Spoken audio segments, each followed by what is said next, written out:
nosso ciclo de estudos tem a honra e a alegria de receber essa figura ímpar do nosso jornalismo, que é o Etevaldo Siqueira.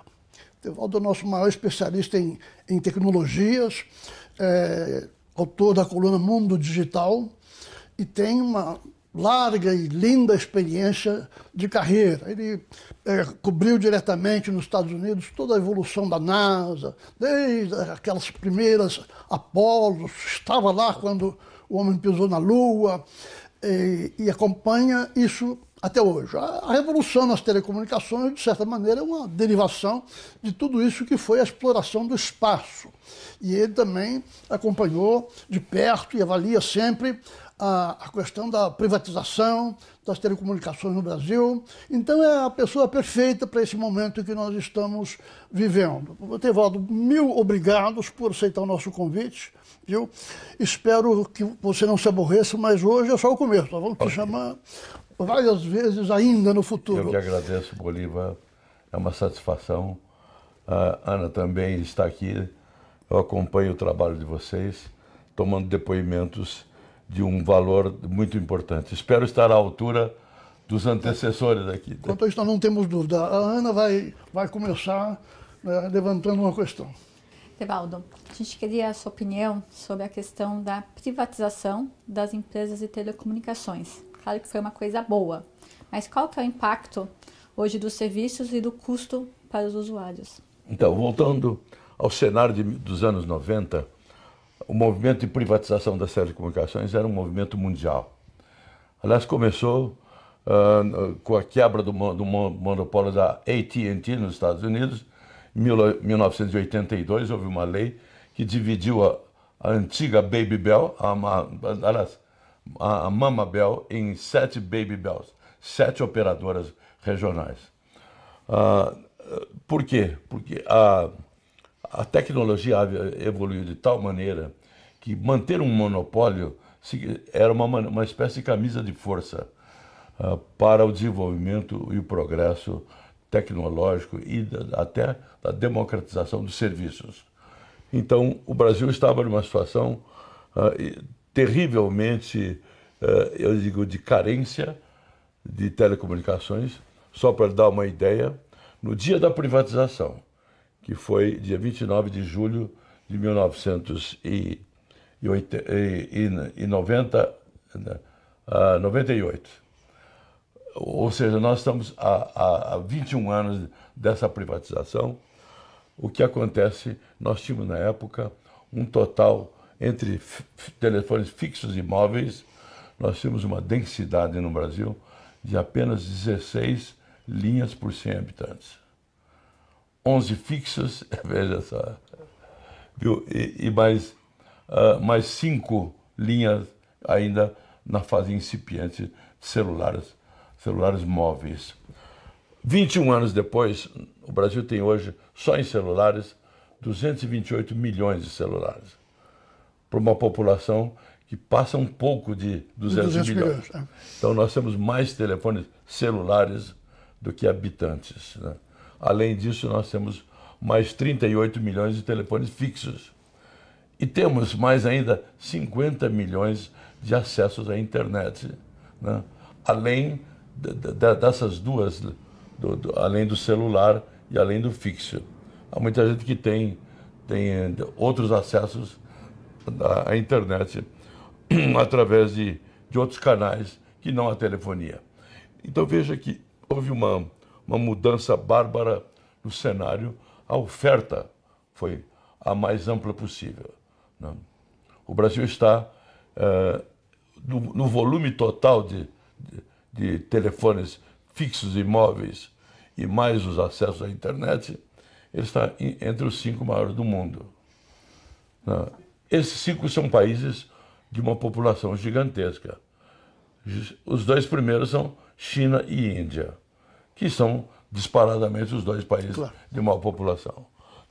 Em terceiro lugar, você vai ter aí a Rússia e o Brasil. Aliás, os 5 dos BRICS são os líderes, né? Os 5 BRICS, né? A África do Sul não é tão volumosa, mas, de qualquer maneira, hoje nós vemos que há uma explosão, né, desses recursos. E não só a privatização determinou uma expansão muito grande, mais do que isso, a tecnologia. Então, houve uma combinação muito feliz de uma política com tecnológica. Ao mesmo tempo, nós tivemos uma mudança dos padrões políticos, acabar com o monopólio, introduzir a competição, foi um sucesso total. Porque a demanda era enorme. Tá? Nós temos hoje 4 operadoras de celular no Brasil, todas elas com uma quantidade muito grande. A Vivo em primeiro lugar, né? A TIM em segundo, a Claro e a Oi. Tá certo? A que tem menos densidade hoje é a Oi, porque ela se expandiu pelo país todo em regiões de menor poder aquisitivo. Então não se pode comparar a densidade de uma Amazônia com a de São Paulo. A cidade de Ribeirão Preto, por exemplo, tem mais celulares do que habitantes hoje. Dá para dar um exemplo. Né? Porque Ribeirão Preto é uma cidade de padrão aquisitivo elevado. Né? Mesmo a cidade de São Paulo já está muito próximo. Nós estamos aqui com 92 celulares por 100 habitantes. E na Grande São Paulo, um pouquinho abaixo, porque são outros municípios que não têm o mesmo poder aquisitivo da capital em si. Então, do ponto de vista quantitativo, foi um sucesso. Do ponto de vista tecnológico, foi um outro sucesso, porque, independente das operadoras que estavam aqui, cada celular hoje se transformou. Nós somos na 4ª geração do celular. A primeira era analógica. A segunda foi a primeira digital, apenas com a voz digital. Você não tinha nenhum aplicativo. Você não podia mandar nenhuma mensagem até a 2ª geração, no final dos anos 90. A partir do ano 2000, nós entramos na 3ª geração, que foi até há 5 ou 6 anos atrás, onde entramos na 4ª geração. Aí nós já começamos a ver, só para ver hoje, só no padrão Android, nós temos 15 milhões de aplicativos no mundo. São serviços completamente novos. Você passa a usar o WhatsApp, o Waze, localizando na cidade, e com um preço muito baixo. O que tirou o poder aquisitivo das operadoras não foi o fato de você ter um Waze ou WhatsApp. O Brasil cobra impostos como nenhum outro país do mundo cobra. De que ordem? Nós cobramos, a média em São Paulo é de 45% do valor das contas telefônicas. Então, quando vem a minha conta telefônica, eu tenho que pensar que 45% daquele valor é imposto. É imposto. E qual é uma outra referência mundial de um país emergente? Os países emergentes estão na faixa de 15% a 20%. A Argentina, por exemplo, não cobra mais do que 20%. Okay. E vou dizer, em certos, como o ICMS é estadual, Rondônia cobra, só para vocês terem uma ideia, quase 70% da conta telefônica lá é ICMS estadual. Nossa. Não. Então, é uma distorção completa. Quer dizer, as empresas não podem fazer investimentos praticamente. Não pode. Não pode. E outra coisa, é um absurdo que um Estado fixe uma alíquota quando ele é um beneficiário direto de um serviço básico. Ele não está... Se ele tivesse colocando uma alíquota alta para perfumes, para bebidas, bens de luxo, né? Era aceitável. Compreensível.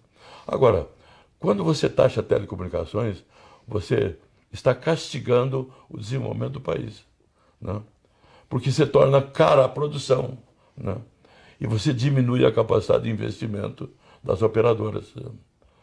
A margem de lucro das operadoras no mundo em telecomunicações está entre 14% e 18%. No Brasil está em 2%. Nossa! Como você Elas têm que fazer muito. E o custo de capital? Exatamente.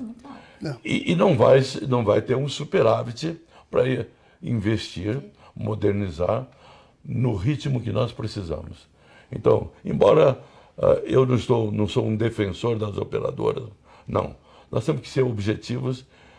Elas poderiam prestar melhor serviço, poderiam, sem dúvida, ser mais atentas Embora hoje é tão fácil atender o cliente, porque a própria operadora sabe quando o seu telefone celular deu um problema, antes de você reclamar, eles já têm o aviso lá.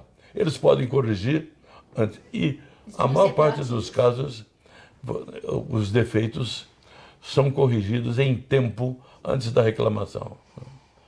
Se tornou de tal maneira a tecnologia avançada que ela faz um autodiagnóstico permanente. Então isso mudou o quadro brasileiro. A privatização tornou possível, primeiro, uma democratização.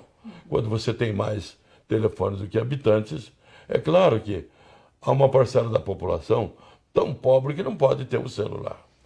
Mas quem pode ter 2 ou 3 crianças que não tinham, né? A maioria das crianças vai à escola com o celular, ao colégio, à universidade. Isso tornou também o relacionamento social muito mais intenso, muito mais amplo, melhora a segurança pessoal. O pai e a mãe podem localizar o filho a qualquer hora, né? Eles podem se comunicar com a casa.